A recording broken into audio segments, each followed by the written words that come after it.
Congressman and key Trump ally Byron Donalds has ignited a firestorm with controversial comments about Jim Crow and black families at a Philadelphia event. Here's the relevant portion of the remarks, which he shared on social media. During Jim Crow, the black family was together. That's right. During Jim Crow, more black people were not just conservative, because black people always have been conservative-minded, but more black people voted conservatively. And then H.E.W., Lyndon Johnson, and then you go down that road, and now we are where we are. House Minority Leader Hakeem Jeffries quickly pounced on those remarks, delivering a scathing floor speech, which also sparked a response from Congressman Donalds. It's come to my attention that a so-called leader has made the factually inaccurate statement that black folks were better off during Jim Crow. That's an outlandish, outrageous, and out-of-pocket observation. I never said that. They are lying. Well, let's discuss with political analyst and former Maryland Democratic Congresswoman Donna Edwards and senior political correspondent for The Hill, Amy Parnes. Congresswoman Edwards, your take on this back and forth, the initial comment and the response. Well, I mean, the video that Byron Donalds himself posted really says very clearly what he said. We're not making it up and analyzing that. And the reality is that over 4,000 lynchings occurred in the Jim Crow South, and thousands of families, homes burned, moved out of their communities, deprived of their civil rights. And so the idea that the husbands, fathers, brothers, sons of those who were lynched, mostly men, were better off is just factually, absolutely factually and historically inaccurate, as Hakeem Jeffries has said. And Amy, despite comments like we heard from Donald, despite some of the rhetoric that Trump has said that's been controversial regarding African Americans or other minority groups, the polls show President Biden is ceding ground with these voters. In April, an NBC News poll of black voters found 71% preferred Biden over Trump. Yes, that's an overwhelming majority, but it's down from the 87% he got, according to the 2020 exit polls from that election. How concerned should Democrats be? Slightly concerned, because this will be an election about the margins. And if they're slipping, if they're losing, as polls show right now, it's a problem for them. I think Donald Trump wins by subtraction. You know, if Biden can't get the voters out that he needs, particularly black men, black women are very much in his camp. They're why Kamala Harris is there. They're why he was elected president to begin with. But if he can't turn out black men, and Democrats have had a problem with that since 2016, then there will be a bigger problem for him coming up in the election in November.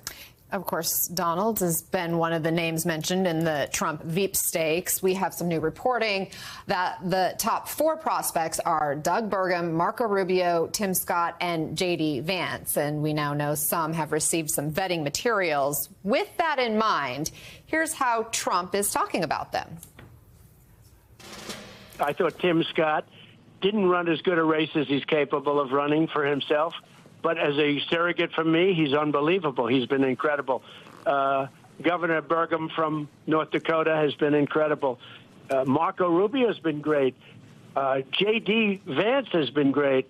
We've had so many great people out there. Amy, who do you think the front runner is here, and what's factoring into Donald Trump's decision? So when I talk to Trump sources, they say that there is no front runner. There are flavors of the week, if you will. Some weeks he likes this person, some weeks he likes this person. He's still vetting a number of people. There is no clear front runner. But when you talk to people, they give you an idea of a few of the people who he's really considering. And Doug Burgum keeps coming up with my sources. He's someone who isn't going to steal the spotlight from Trump, which is really big to the former president. He's someone who's going to add some credibility as a governor. He's someone with some seniority, but he knows his place, and that is the biggest part going into this whole thing. Congresswoman Edwards, if you're the Biden campaign, who are you most concerned about, and who are you hoping Trump picks?